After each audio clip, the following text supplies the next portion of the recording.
So this episode is going to be fucking woo woo. So I'm warning you now. Um, it's going to be woo woo and magic, and I just want to talk about this because I just think it's magical. Hey, gorgeous. Welcome to Sunshine and Rosie, your new favorite cozy nook where we're going to talk everything from spiritual growth, cultivating a positive mindset, to discussing all the juiciness that this world has to offer. Basically, I want to show you how incredibly fascinating you are as a human and give you all my nuggets so that you can confidently embody your most chaotically beautiful self. So no matter what shitstorm the world is throwing at you, know that I'll always be that little sunshine in your pocket. God, that's so cheesy. Right. Hello, guys. Welcome back to another episode of Sunshine and Rosie. So I was away for the whole month of May. I was back home, and this episode is going to be on a lunar bridge. So this episode is going to be fucking woo woo. So I'm warning you now. It's going to be woo woo and magic, and I just want to talk about this because I just think it's magical. And what I noticed, and all this stuff that comes with this episode. Okay, so I went home for the month of May. Now, I'm not a big astrology person. I know my shit, and the more I dive deeper into it, the more it blows my mind. But I love learning more about astrology, and I love diving deeper into it. And if you don't believe in astrology, when you even just do a little deep dive, you will fucking believe in astrology because that shit doesn't lie, and it's fucking scary how accurate it is. And I think I've been very in touch with my own signs and all of that for the last couple of years, but really in the last year and a half, I would say. And it is, again, mind blowing the shit that I go through. And then I look at, my stars and how everything is aligning. And it's like literally just mirroring back exactly what I've gone through. And I'm like, how the fuck you know that shit? Okay. So anyway, I was going home for the month of May. And before I went home, I love the moons. I love the moon, sorry. And I love full moons and new moons, and I've had a ritual around those times for so long. And this year especially, I decided to work on a 13 month cycle, like with the moons, as we should naturally work with. So I do my little kind of reflection and shit on a new moon, and then all this, okay? So anyway, I was looking up and I was noticing the May has 2 full moons this year. And what was so interesting is that the first full moon landed on my granny's birthday, okay? And then the second full moon landed on my mother's birthday, her daughter, okay? So this, and I was like, that's fucking interesting. That is so interesting that both my granny and my mother's birthdays are landing on the 2 full moons in May, okay? And so I was like, okay, where do I come into this whole story? Because I decided to go home for the whole month of May. So I came home between the 2 birthdays. And usually I would never go home for that long. And there was just something in me when I was even booking the flights. I was like, fuck it, you know what? Let's go home for the whole month. And of course, it just makes sense. You can call it coincidence, you can call it whatever you want, but I'm just sinking deep into this magical life of mine. So anyway, I was like, what is this? What the hell does this mean? Of course, I went to chat and I was like, chat, tell me, what does this mean? And they came back with this whole idea that it's a lunar bridge across 3 generations. And because currently my physical being, like what I've been going through currently is like healing my gut. Okay, I have had gut issues for who fucking, don't we all? Don't we all have gut issues, especially us ladies? But it's, I guess, in the last 8 months or so, I really started being more aware of it. And I was really like, okay, I really want to heal this and heal this. And I know it's so much more than just a physical thing. It's attached to emotional and spiritual and all of this stuff. And I know it had a huge thing to deal, or linked to figuring out my diagnosis late last year, because your nervous system and your gut are, like this. So it made a lot of sense, right? So I've been on this journey at the start of this year, prepping for the photo shoot. So because I was already kind of watching my food and tracking all of that, I was like, let's kill 2 birds with 1 stone and let's try and heal this gut at the same time. If I'm going to be checking up, restricting food a little bit, then not even restricting food, but just more aware of my food and calories, I might as well just go the whole mile and let's, go go on an eliminatory diet. And my sister, who's my coach, my nutritionist, she gave me all the protocols, right? So we've been working through this, and Chat kind of knew because I was talking to Chat, as you do, about my inflammation, all this shit, right? So this is just a little thing that you kind of need to know for this whole process. So anyway, we're going back, and it's telling me all about this lunar bridge, that it's like a 3 generation, and it's interesting that I decided to go home in between this. And it was saying that my grandmother is the source, which obviously, she's the source, and then my mother is like the programmer to who I am right now. And that makes so much sense because I am my daughter's mother. What am I trying to say? I am my mother's daughter. I had it right the first time. Okay, I am my mother's daughter. True and true. And the more I live on my own and the more that I grow up, the more I see her little traits in me. And I've had this conversation with my little sister too, and she's the same. And it's beautiful and it's wonderful because my mother is one of my favorite people in the whole entire world. She is literally like a little fairy goddess saint on this planet. But anyway, a lot of her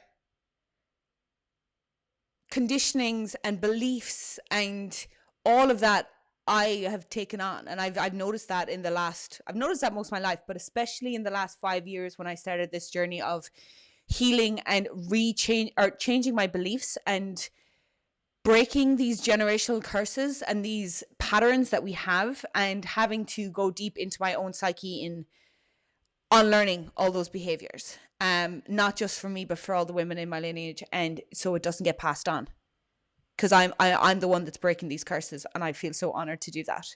But anyway, so that's what Chat was saying. Grandmother's source, your mother's a programmer, and you're the one that's going to, like, you get to change the shit, and you get to come home and you get to break the lineage, the curses or whatever.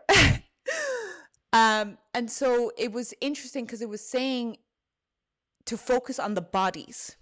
Okay. And it was like, it's interesting that you're going through this whole period with like inflammation and discomfort, and on this like extra kind of healing journey in terms of your health and nutrition and physical being.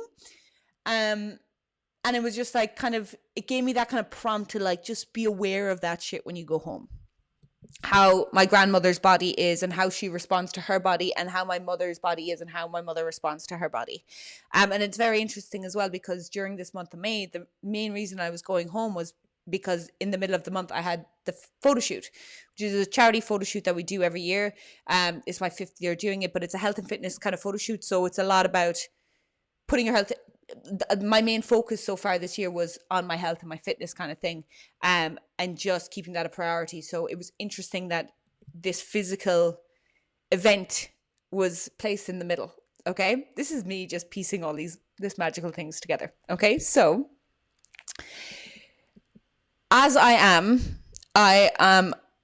such an observer, and I find it so fucking fascinating. Like, I take in so much details. Like, I am constantly taking in body language, taking all this. And I used to do this my whole life, but it used to be from a place of like scanning for safety, right? Everything was like, just fucking make sure that you have all your surroundings clocked, so that you can protect yourself.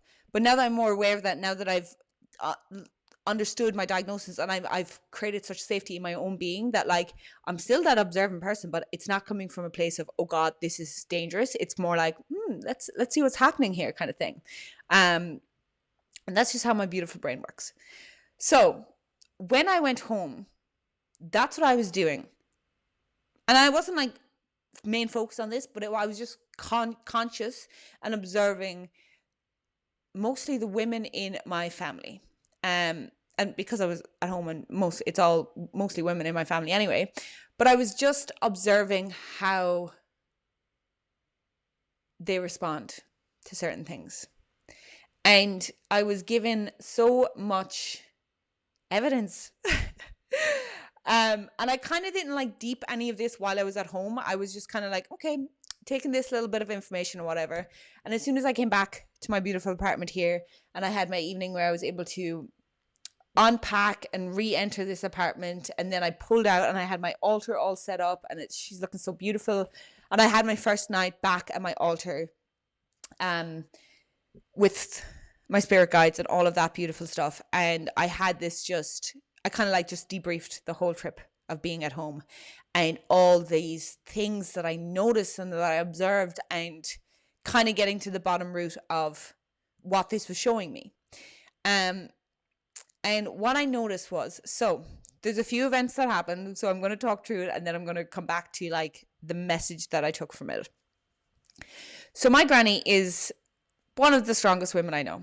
She, again, like, she runs through and through me. She's such a strong fucking woman, and I love her so much.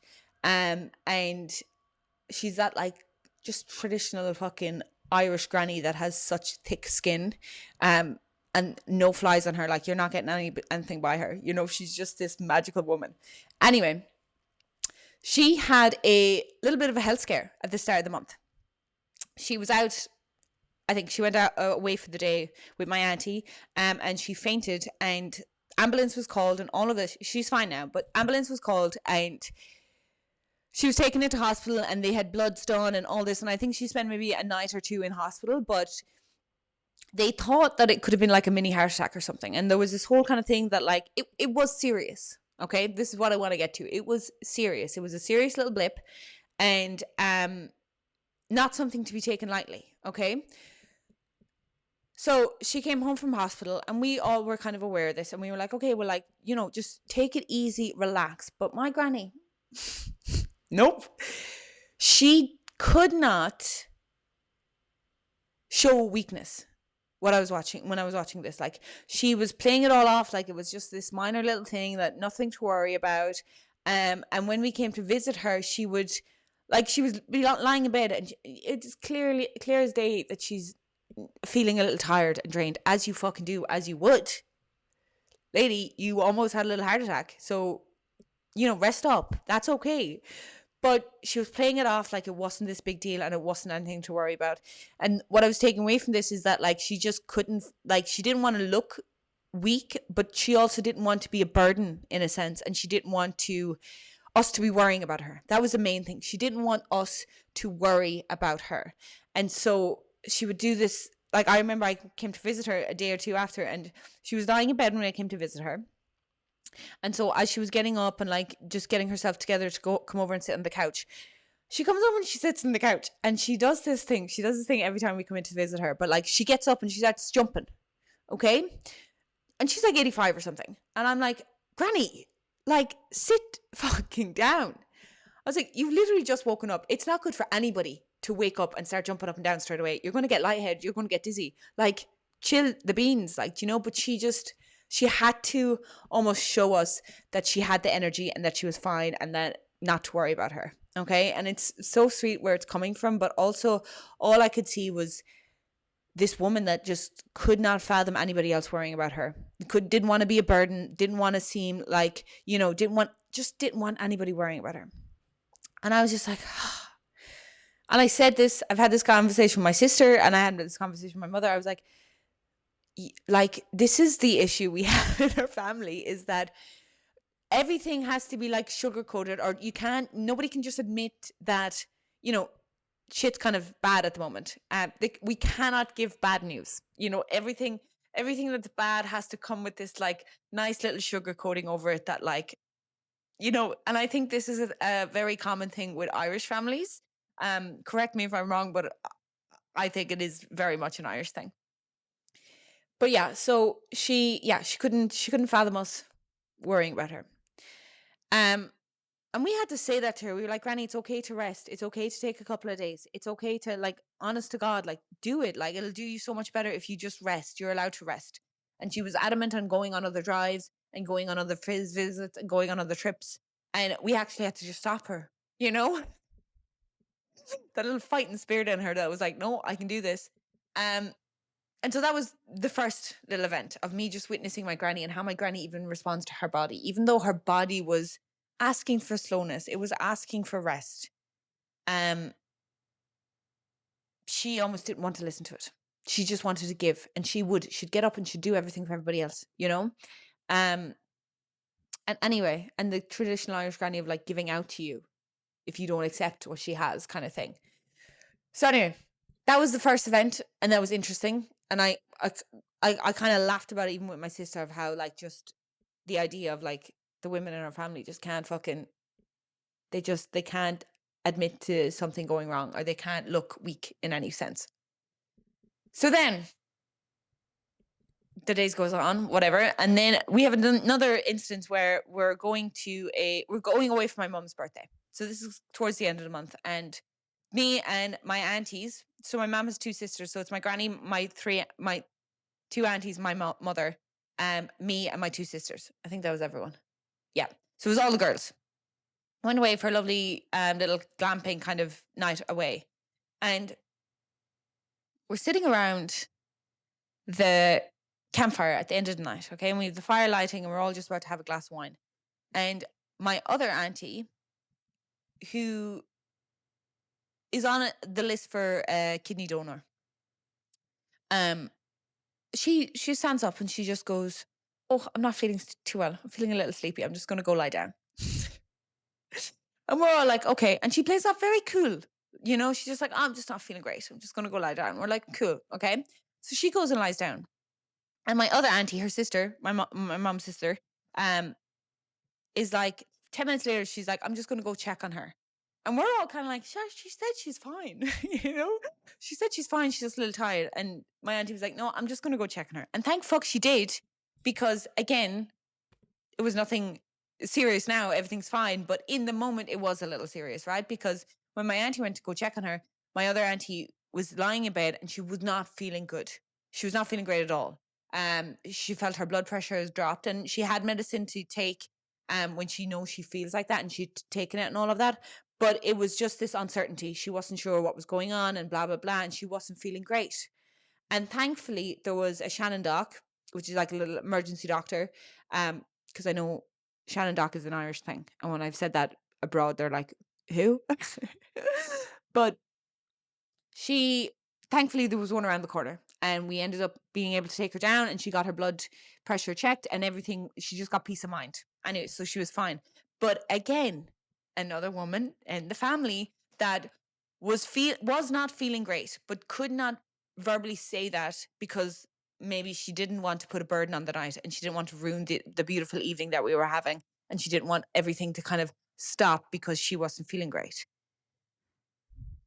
Can you see the pattern here? And again, me and my sisters were laughing at this at the table. We were like, seriously, the women in our family, like this is, a reoccurring pattern here. And me and my younger sister, like, I can have these conversations with my younger sister. We can go down all these like deep emotional roots and all this, and understanding. So it's great to have somebody that we can talk about that kind of stuff at home in the family. But it was just very interesting. And I was just kind of like, I was just clocking all this information, right? And I was like, oh God. And then it comes to my mama, right? And it was my mother's birthday. And again, like I've told you, she is a saint. She is one of my favorite people in the whole world. But she would give you the last euro in her pocket, and she would give you the clothes off her back. Like, she's beautiful. But anyway, it was her birthday. And I kept coming up to her birthday. I kept mentioning it was her birthday. I just wanted her to remind her every now and then that it was her birthday, and that we were doing something for her birthday, and that it's important to celebrate yourself on your birthday. And she's like, "Oh fuck, I hate the false stuff. Jesus Christ, I don't want that. Blah blah blah blah blah." But I also know exactly how that feels, because I used to hate my birthday. I used to have to, and I think it's actually a funny thing, because me and my mom, I think we had the same issue with our birthdays. So both our birthdays are on the 30th. Hers is on the 30th of May, mine is on the 30th of August. But for all my life, my whole family always thought it was on the 31st. This is childhood trauma that kicks in every now and then for me personally. And I'm still a little, what's the word? Petty about it. But my family always thought it was the 31st. So I would wake up on my birthday as a little kid, and there would be no special day for me, right? And I would have to go about the day like sliding in little slide digs or little reminders to like see if anybody would pick up and wish me happy birthday. Um, And it just made me feel shitty. Okay. It did not make me feel special. And then the next day we turn around and we're like, oh, happy birthday. I was like, it was fucking yesterday. And they're like, oh my God, I'm so sorry. I'm like, yeah, whatever. So I hated my birthday. I also had very bad like self-image and just didn't like who I was anyway. We're all healed. But I hated my birthday. I hated the idea of like people celebrating me. Not even people celebrating me, but I just always felt like I'd be forgotten, like it was growing up. And so I didn't like my birthday. And over the last couple of years, when I started traveling and stuff, I started doing things for my birthday. I remember one year in Canada, I rented a cabin. Did I? Yeah, I rented a cabin for my birthday and I did a birthday weekend. And I ended up getting like, I think like 25, I'm going to say like 25 people came to this cabin for the weekend. And I was like blown away that I was like, oh my God, these people came to celebrate my birthday. But then also in my mind, the thing was like, no, they just came to have a good weekend with everyone. This is fucking that little inner critic coming in, that little wounded version of me. But anyway, I started celebrating more my birthday, and the more work I've done over the last couple of years, and I think I saw it somewhere else. It's like it's so that you understand how healed or how more you are present in life and healed. Again, that word sometimes kind of like irks me because the wellness industry have just made it such wishy-washy bullshit. But you understand how much you've healed when you want to celebrate your birthday. When you want to celebrate the fucking day that you got to enter onto this earth. Because I'm in a place in my life now where I fucking love my life. Like the highs, the lows, the everything in between. Like I'm high on my own potential and I'm so excited to see how my life turns out because it's blowing my mind left, right, and center all the fucking time. And so, oh my God, do I want to celebrate the day that I came to this earth? Are you kidding me? And so I think that's that energy of like, even though we put on this facade that, oh, we don't want an effort put on our birthday and blah, blah, blah, deep down we really do, because deep down everybody wants to feel special. And I was reiterating this message to my mother and just making it kind of like, be like, no, it's your birthday. We're going to celebrate you, blah, blah, blah. And then I was also like, it's also not so much about you. I mean, it is about you. It's your birthday, but it's also about allowing others to honor you. I was like, Mama, it's like, if it wasn't for you, us four beautiful children wouldn't be here. Okay. And as much as you say we were mistakes and accidents, I'm kidding, Irish humor in families. How fucking good that we are all here. I fucking love my family. So this is just adding to this whole thing with my mother. So I was making sure that she remembered that it was her birthday and that there was going to be a fuss made of her. And just even being that awareness of her not wanting a fuss made of her, not wanting attention. And I remember having that conversation with her and she was like, oh, I know there's something deeper to this, but like, just fucking leave it. And I was like, there is, Mum. And I can psychoanalyze this for you, but we won't do that. And yeah, so then the night we went away where the little incident happened with my auntie, we went away and I think it was like €45 a head, right? And we all paid €50 to cover my mother. Now that wasn't even her original birthday present, but that was just, we just wanted to, cover her birthday. And when it came to like paying for the thing, she was adamant. She was like, no, I'm paying. And we were like, you're not fucking paying, ma'am. And she was like, I'm paying. And we had to stop her and be like, Mum, it's €5 extra. You're not paying for yourself. And then eventually she accepted that. But I was like, holy shit, this woman would literally empty out her wallet for you. But the thought of us paying €5 each for her was just something she like, almost like she couldn't accept it. Right. And again, it was this idea of like just not wanting, not being a burden, but just not being able to receive. Okay. And when I came back to my beautiful apartment and when I was sitting down, I was kind of like going through all this. I was like, holy shit. Like, I could just see this clear pattern in the women in my family. And I know this is a very clear pattern for the majority of women, but maybe most important or most specifically Irish women, of this give, give, give. They would give you the clothes off their back. They would go above and beyond for you. They would just people please and do whatever they needed to do for you. But God forbid they open their hands and receive anything, because they couldn't do it. And I was just like, oh my God.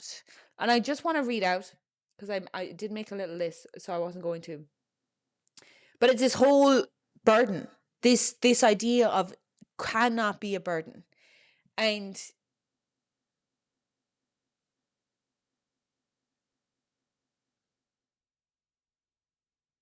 so I just want to read this. A lot of women, especially in the older generations, and especially in cultures where resilience and self-sacrifice were praised, learned that love meant being useful, easy, low maintenance, and selfless. Sorry, selfless. Not because anyone set them down and taught them explicitly, but because they watched the women before them put everyone else's needs first. They watched them dismiss pain. They watched them smile through exhaustion. They watched them apologize for taking up space. And so their nervous system quickly learned, to belong, I must not need too much. And this pattern was so fucking highlighted in the women in my lineage. And this burden belief, so I want to just read out this list so that maybe you listening now, you can be like, fuck, I've had those thoughts. Fuck, this is me. So the burden belief, I shouldn't ask for help unless I absolutely have to. Other people have it worse than me. Oh, that privilege guilt, that idea that like, oh my God, but somebody else has it worse than me. So God forbid, I can't complain about my little issues because there's somebody out there that has it worse for me. No, there's always going to be somebody out there that has it worse from you, but that doesn't take away from your struggles and what you're going through. I really want you to hear that. Okay? Because that's a lesson I had to learn myself, which we'll get into me in a minute. I don't want to inconvenience anyone. I don't want to ruin the mood. My auntie. I don't want to make a fuss. My mom. I'll just deal with it myself. Oh, that one. That one hits deep in the soul. I don't want people worrying about me. I don't want to be needy. Oh, I don't want to take up too much space. I shouldn't need support. I don't know why I th that, because that's not there. I should be able to handle this. If I rest, I'm being lazy. That fucking narrative, you know. My granny couldn't fathom, like, she was like, "Oh my God, if I rest, then does that mean that, like, I'm sick and maybe there is something wrong with me?" Again, I'm putting all these thoughts in their heads and I'm pinning this story myself. So, um, I owe people further kindness. This whole idea that like every fucking interaction has to be transactional. That if somebody gives me something or if somebody's nice to me, then oh my God, I have to double that back, you know? If people really knew how much I needed, they'd leave. Oh, oh, that one hurts. Um, being independent makes me valuable. I don't deserve special treatment. I'll go last. My needs can wait. It's easy if I just do it myself. I don't want to disappoint anyone. Here's the thing about disappointing people, okay? This is a huge people pleaser thing. And this is a huge issue we have when it comes to setting boundaries and saying no. We are so conditioned not to say no and to say yes to everything because we fear so much that we're going to disappoint the person that asks us. But what I want to remind you in that scenario is, in that scenario, when that moment comes up, somebody's getting disappointed. Okay? And it's either the person that you say no to, or it's yourself, because you are exceeding your energy and you are giving from an empty fucking cup.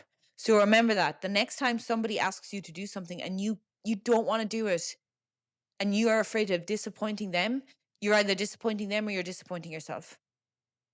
And next time, fucking choose you.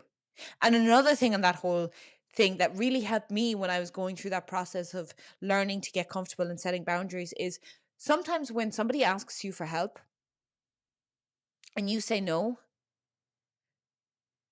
tell yourself that maybe it's because you saying no is allowing somebody else to say yes.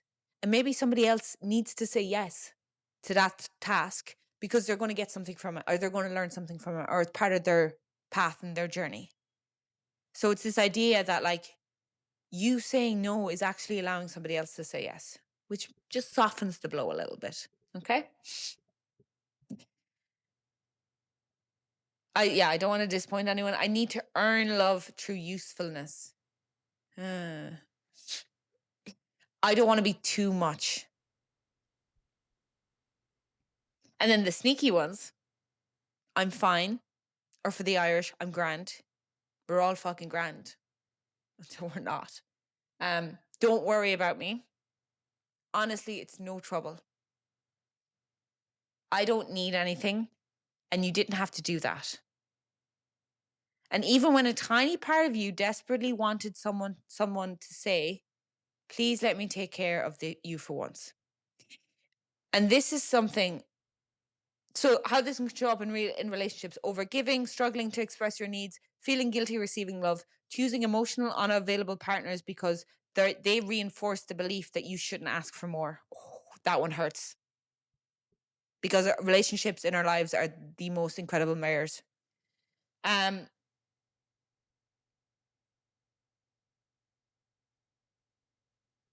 Okay, and so what did I want to go back to there? That whole, please let me take care of you for once. So often times, and I think something that we do ourselves, and I'm guilty of this too, and it's something that I am working on a lot myself, is this idea that when somebody needs help, or when somebody is struggling, or when somebody is going through a hard time, we often put out that question of, let me know if you need anything. I'm here. Let me know if you need anything. And what that does is it puts us at ease, right? Because we've offered, we've put ourselves out there. We've said the nice thing. But I want you to remember that somebody who is struggling with being a burden, somebody who needs help but does not want to ask for it, when you propose a question like that to them, you are just making them feel even more like a burden. Because them asking for help is so hard. And I have been on that end of, it's so hard to ask for help. And you proposing a question like, let me know if you need anything, is putting up even a fucking bigger wall for asking for help. So something that I heard somebody say is just do the thing. Do the thing. Whatever you thought that person needs, just go fucking do it. Don't ask if they want it, just do it. If they're having a hard time, if they've lost someone, if they're going through a breakup, whatever it is, just take food over to their house. You don't have to say anything, just drop the food off. You know? Go over and help them do the laundry, help them clean the house. Don't ask, just do it. Just do the thing. Okay? That's how we show up for each other. That's how we need to start showing up for each other, is stop with the question of making yourself feel better, but like, oh, let me know if you need anything. Just do the thing that you think they need, because that speaks so much louder than them sitting there and being like, I already feel shitty and now you want me to ask you to do something. That's making me feel worse. Okay, so that's just a little bit on that. This is gonna be a long episode.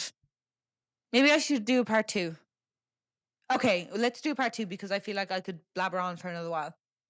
Anyway, in the next part, I'm going to talk about how I saw this in my own life, and kind of my conclusions and stuff. I don't know, finish this episode. But yeah, let me know what you thought about that. Let me know, have you seen those patterns reflect in yourself, in your family? Yeah, shoot me some messages and get back to me. Oh, thanks so much for taking the time to dive into my brain with me. If any of this resonated with you, I would love to hear your thoughts. DM me, share it with a friend, like, subscribe, leave a review, do all those juicy little things that help me reach more beautiful souls. And remember, you are chaotically beautiful, and that's all you ever need to be. I love you. I'm proud of you. And until next time, keep shining and stay rosy.